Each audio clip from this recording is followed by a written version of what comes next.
Bienvenue voyageurs dans la caravane de la Gitane sans filtre. Je suis ravie de vous retrouver pour votre tirage du mois d'août 2024. Alors j'espère que le mois de juillet s'est bien passé, ça a été assez tendu pour pas mal d'entre nous. Mais voilà, ça fait partie du processus. Parfois, les choses sont un petit peu plus difficiles, mais c'est pas pour ça qu'elles ne sont pas évolutives. Donc j'espère que vous allez bien. Je voulais vous remercier pour tous vos messages, pour vos abonnements, pour vos likes. Vous me comblez de bonheur. Vous êtes une communauté absolument sublime.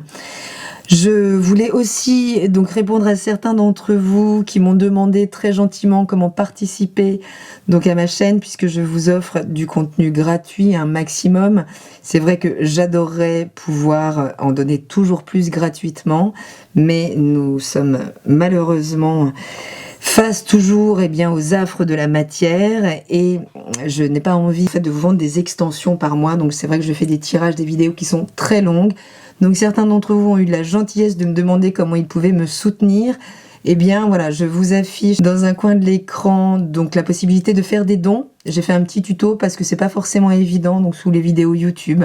Ça s'appelle Merci, je crois. Donc il y a la possibilité, si vous souhaitez soutenir mon travail s'il vous plaît, eh bien donc de pouvoir participer à des donations, voilà, qui me permettront de maintenir des vidéos donc gratuites, puisque je ne vends que mes prestations donc de coaching et de consultation sur mon site, dont vous trouverez également le lien dans la barre de description. Voilà, ça c'est dit, je vous remercie.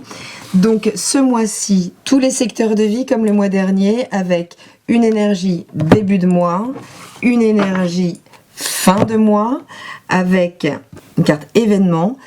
Peut-être y aura-t-il des surprises qui se glisseront au niveau des secteurs amoureux.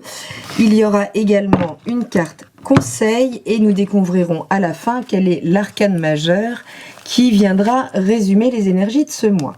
Je vous remercie donc pour votre présence et je vous dis à tout de suite pour la lecture des énergies du mois d'août pour votre signe. Bienvenue chers amis du signe de la Vierge. Alors nous allons voir secteur de vie par secteur de vie comment peut se dérouler votre mois d'août.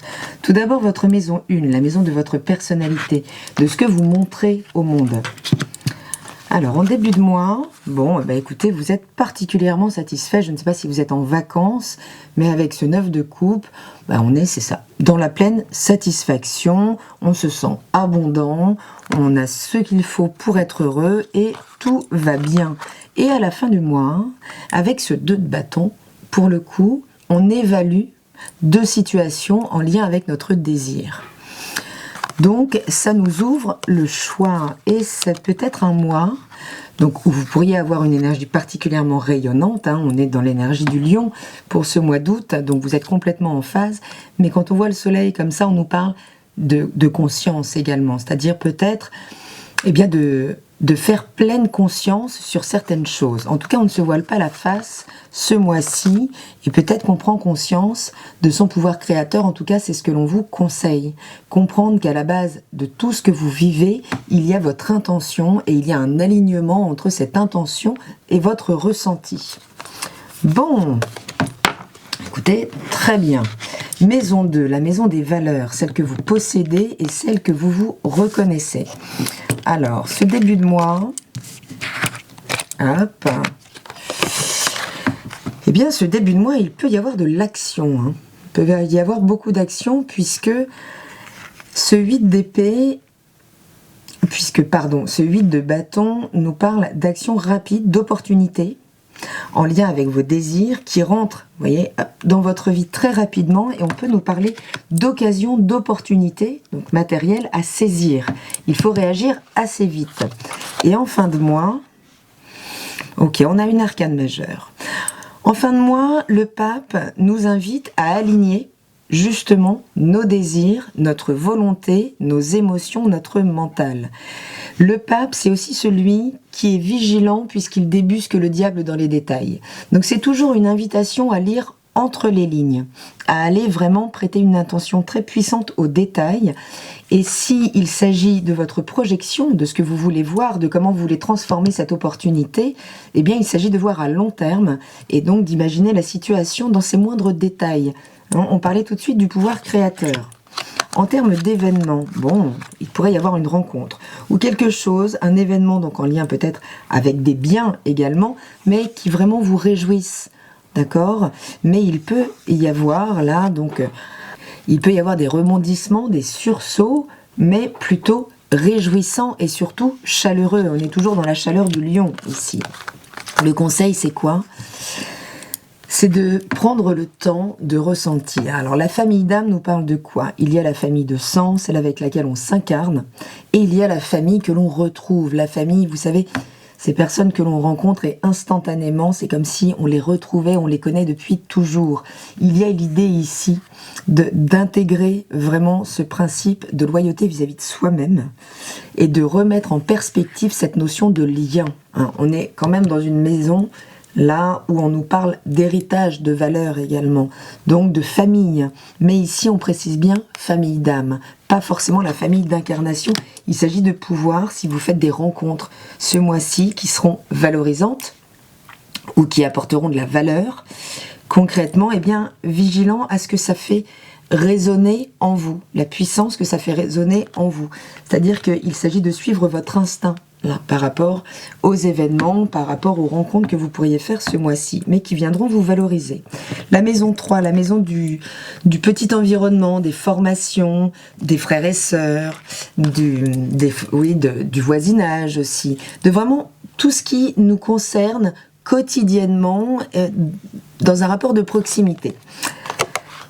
Il y a un peu d'angoisse en début de mois. Qu'est-ce qui vous fait des nœuds au cerveau? Est-ce que c'est justement les liens avec les frères et sœurs? Si vous êtes en vacances, si vous les retrouvez?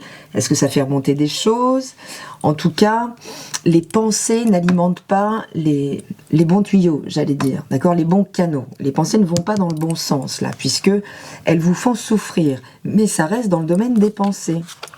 Et en fin de mois, eh bien, tout va mieux, puisqu'on nous parle d'une générosité. Donc, en fonction, eh bien, de la capacité que vous allez avoir, puisqu'il y a l'idée de ce pouvoir créateur. Je vous disais, tout vient des pensées. Si vous polarisez vraiment, si vous acceptez, si vous laissez rentrer ces pensées qui font baisser vos vibrations, eh bien, il y a des chances qu'elles matérialisent eh bien, ce qui vous fait peur, ce qui vous angoisse, justement. Donc, en refusant juste ces pensées, c'est-à-dire en les confrontant comme si elles n'étaient pas vous, hein, puisque nos pensées ne sont pas nous. Nous sommes aussi parasités, des fois. Tout ce qui va venir baisser vos vibrations, vous êtes en droit de le rejeter, de dire non, je ne me reconnais pas là-dedans et je refuse.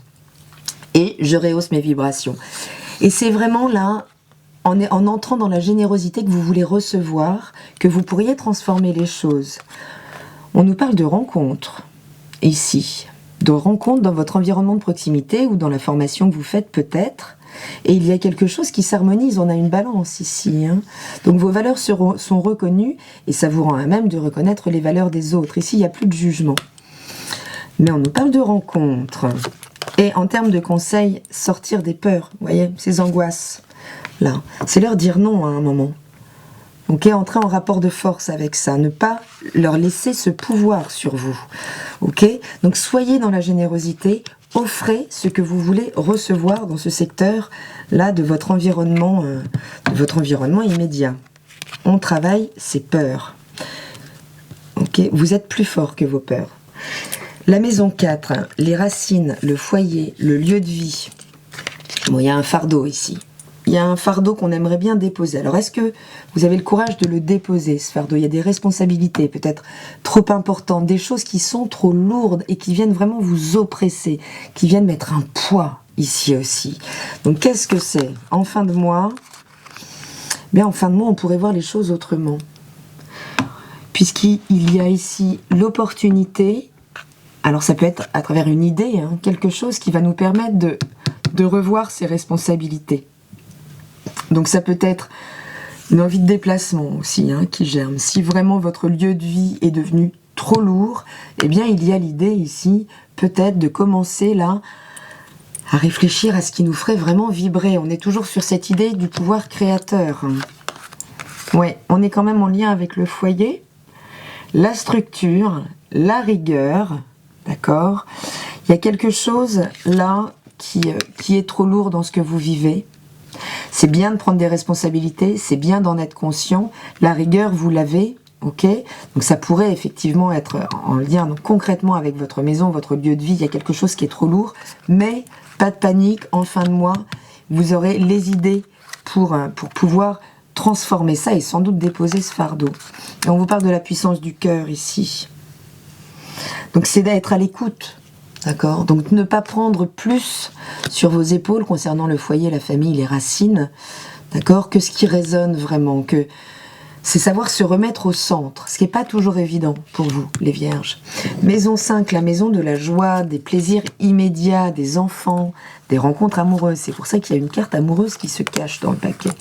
Ben écoutez, on retrouve cette générosité ici. Donc il y a quand même des chouettes moments de partage, si vous êtes en famille, si vous êtes avec vos enfants, votre partenaire. À partir du moment où vous avez intégré que c'est à vous d'adopter l'énergie que vous souhaitez recevoir dans la vie, eh bien, il y a quelque chose qui fonctionne très bien là-dessus. Et en fin de mois, on nous parle d'émotions. D'émotions. Alors on peut nous parler aussi de fécondité. Si c'est votre désir, eh bien ça pourrait être un mois propice. Donc là, à effectivement commencer à réfléchir ou commencer concrètement la gestation d'un enfant ou d'un projet. D'accord? Puisqu'on est aussi dans la maison de la créativité.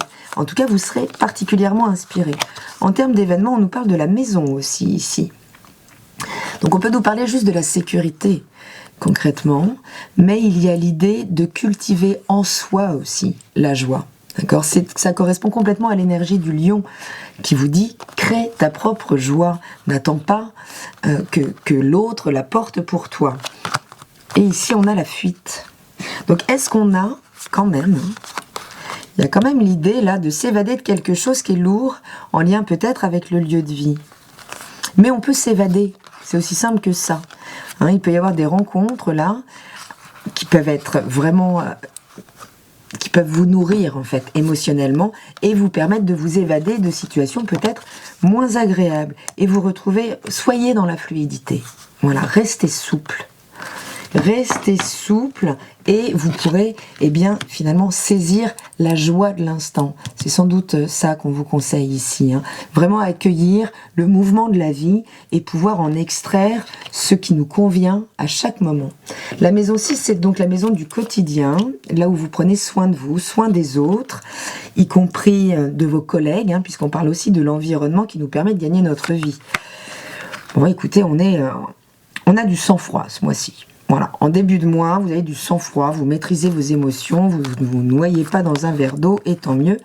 Et très bien, à la fin du mois, on peut parler, là, de peut-être partir en quête d'activités lucratives, mais peut-être plus fiables. L'idée, c'est de pouvoir peut-être asseoir sa situation matérielle. Mais, soit c'est une opportunité, mais on ne sait pas encore où on va, en tout cas, on est dans cette intention là, de stabiliser son univers matériel, sa sécurité matérielle. Oui, et on retrouve la joie de l'enfance, bon, qui peut vous amener beaucoup de créativité, à condition de vous aligner. Il y a l'idée vraiment de repasser par la puissance du cœur ici, hein, pour réaligner vos désirs, et réaligner y compris vos énergies. Donc ça peut passer là par un soin au niveau du corps, donc on voit une posture de yoga ici, c'est pouvoir vous aligner entre ce qui est nécessaire pour vous et concrètement mener les actions, hein. Mener les actions autonomes pour vous revaloriser dans votre quotidien. Mais il y a une forme de retour en santé, surtout si vous vous concentrez sur ce soin, peut-être sur votre corps, sur votre esprit. L'idée, c'est de tout réaligner. La maison 7, la maison du binôme, mais du binôme contractuel. Eh bien, on a à nouveau un roi ici. C'est celui qui a envie de faire fructifier. Alors peut-être une relation récente, ou peut-être juste envie de faire fructifier ses valeurs et qu'elles soient enfin reconnues dans la relation. Et en fin de mois, on a une reine. Donc on a quand même un couple ici. On peut nous parler dans une énergie plus masculine d'un signe de terre. Donc Taureau, Vierge, Capricorne, et ici on a une énergie plus féminine en lien avec un signe d'air, donc plutôt Gémeaux, Balance ou Verseau. Mais en tout cas, en fin de mois, on sait ce que l'on veut et on l'affirme. Il y a l'idée ici d'appliquer un vrai discernement, de voir les choses assez claires. On avait le soleil qui portait la conscience pendant tout ce mois et qui va vous permettre peut-être de trancher aussi avec la personne, la situation, si c'est contractuel, professionnel, qui ne reconnaît pas vos valeurs, que vous seriez capable d'imposer ce mois-ci. Il y a quelque chose de clé dans la relation à considérer, mais une clé, c'est aussi pour ouvrir des portes. Donc les portes peuvent s'ouvrir si la situation était bloquée ou si vous ne viviez pas grand-chose sur ce terrain du binôme contractuel. Eh bien, il pourrait y avoir des événements très importants ce mois-ci qui vous parlent de votre intimité. Donc, est-ce que c'est ce couple qui vit cette intimité? Est-ce que concrètement, eh bien, c'est une occasion extérieure ou est-ce que c'est un déclencheur intérieur qui dit ok, maintenant je sais ce que je veux vivre et je vais déployer ce que je veux vivre et je vais être créatif pour ça. Donc, l'idée c'est de sortir des sentiers battus, de sortir des sentiers battus au niveau de l'intimité et que ça pourrait vous offrir vraiment des moments très importants. Bon, écoutez.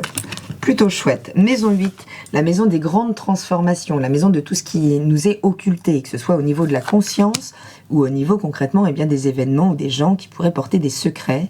Ça nous parle des transmissions également, de tout ce qui nous a été transmis en termes de biens et de valeurs.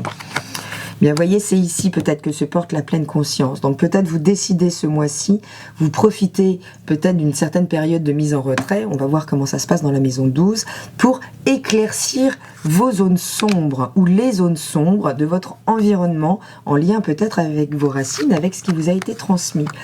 Et on retrouve l'empereur. Donc vous pourriez également capitaliser, il y a beaucoup plus de sécurité là.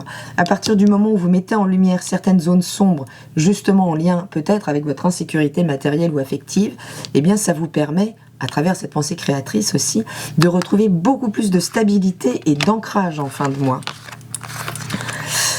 Mais vous pourriez avoir des décisions à prendre, des décisions qui vont vous demander justement de vous imposer, puisque, vous voyez, il peut y avoir des croisées de chemin. D'accord? Donc des opportunités, mais qui impliqueraient votre décision. Et ce qu'on vous conseille, c'est de ne pas aller trop vite sur ce terrain. Prendre le temps de bien voir, de comprendre les choses, d'exercer votre discernement, on l'a vu, d'accord? Et de prendre patience pour que les choses... Eh bien écoutez, on a deux, j'avais pas vu. Ici, on a deux conseils. De vraiment prendre le temps de faire la pleine conscience, de voir absolument tout avant de trancher sur une direction. La maison 9, c'est là où vous allez élargir vos horizons à travers l'étranger, à travers la philosophie. Il y a une nouvelle opportunité ici, qui peut être en lien donc avec cet étranger.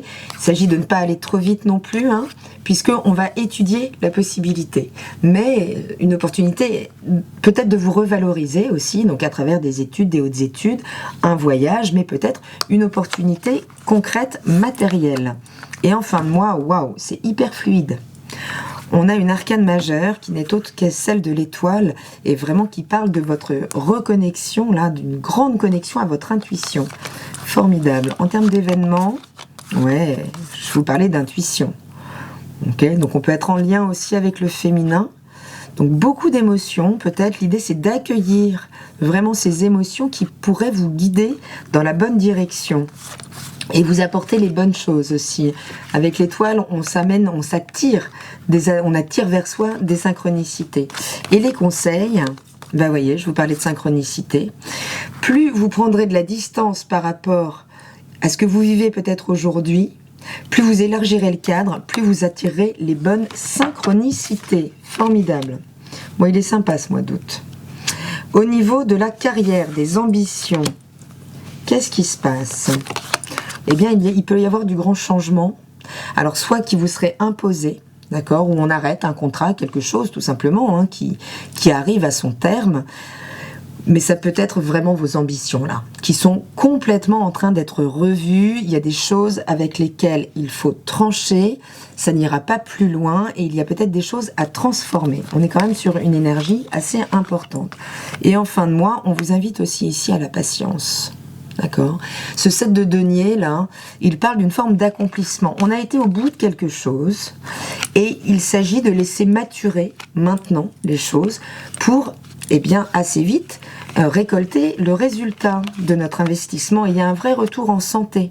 Donc vous pourriez stopper avec certaines ambitions qui ne vous correspondent plus vraiment, mais par contre reprendre beaucoup de verticalité et peut-être revoir des ambitions, oui, qui vous correspondent davantage. Ouais, regardez, on vous parle de nature. Donc ça peut être aussi des ambitions en lien avec la nature, évidemment, hein. Mais l'idée, c'est toujours de reconnecter à votre essence. Et vous verrez, à partir du moment où vous êtes aligné avec votre essence, que le superficiel, eh bien, dégage de lui-même.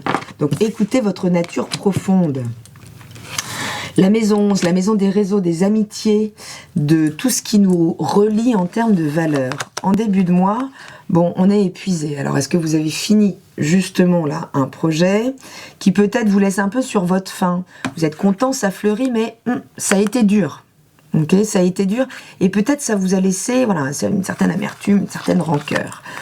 Mais en fin de mois, écoutez, tout va bien, hein. Fin août, avec ce 9 de coupe, on est en pleine satisfaction. On retrouve cette satisfaction qu'on avait au tout début de tirage. Donc peut-être il y a vraiment de l'épuisement. Et peut-être qu'il y aura peut-être des choses à réaborder, peut-être des sujets voilà, avec des amis, ou des choses qu'on a laissées derrière soi, où on garde quand même quelque chose de pas terrible. Mais finalement, en fin de mois, tout va bien, j'ai envie de dire. Il peut y avoir des rencontres, on peut nous parler d'émotions aussi ici. Alors forcément, ce sont des émotions réjouissantes avec ce 9 de coupe. Et on vous parle bien du collectif. Donc il pourrait y avoir des opportunités, peut-être à travers des rencontres, peut-être avec une femme, qui pourrait là vous permettre de déposer le fardeau qu'on a vu tout à l'heure, tourner le dos au passé, et venir collaborer là pour votre plus grande satisfaction à de nouveaux projets collaboratifs ou collectifs. Mais l'idée c'est de pouvoir trouver sa place ce mois. La maison 12, la maison de la fin des choses, de la mise en retrait, si possible souhaitée, sinon subie. Hein, on est vraiment sur la fin d'un cycle ici et ok, ben on est sur la fin d'un cycle. Il y a quelque chose qui s'accomplit là. Alors vous arrivez au mois de septembre à votre révolution solaire, hein, effectivement vous avez fait une boucle d'1 an, vous allez renouveler complètement votre énergie pour une année et là vous pouvez palper les fruits de cette année. Donc peut-être que dans ces moments de retrait, eh bien vous vous permettrez là de refaire un bilan, d'établir un bilan justement. Et un bilan eh bien, duquel vous pouvez tirer quelques lauriers. Puisqu'en fin de mois, eh bien oui, il y a quelque chose qui se boucle et vous en sortez absolument victorieux. En termes d'événements, il y a beaucoup d'ancrage. Là, il y a vraiment des choses qui se posent intérieurement, comme si vous n'étiez plus dépendant finalement de la relation, du regard de l'autre pour votre propre sécurité intérieure. Et on vous dit de participer justement à cette sécurité intérieure, de vous investir là pour pouvoir eh bien, vous reconnaître qui vous êtes, ok, et récupérer les lauriers que vous méritez. Je suis très contente pour vous, c'est un chouette mois de Vierge. Un chouette mois d'août. Voyons voir ce qui caractérise ce mois. Eh bien, vous voyez, vous brillez. On est bien dans le mois, dans l'énergie du lion, hein, ici. Avec ce chariot, on vous parle de suivre un mouvement. Les choses peuvent bouger. Il ne s'agit pas de se faire des nœuds au cerveau, justement, pour prendre des décisions avec son ego. Non, il s'agit de suivre ce mouvement qui va vous permettre de vous exposer, de montrer qui vous êtes, ce que vous valez, et de pouvoir, sans doute, en tirer des lauriers. Je suis ravie pour vous, c'est un très beau mois, les Vierges. Je vous embrasse très fort et je vous dis à très bientôt dans la caravane de la Gitane sans filtre. Salut!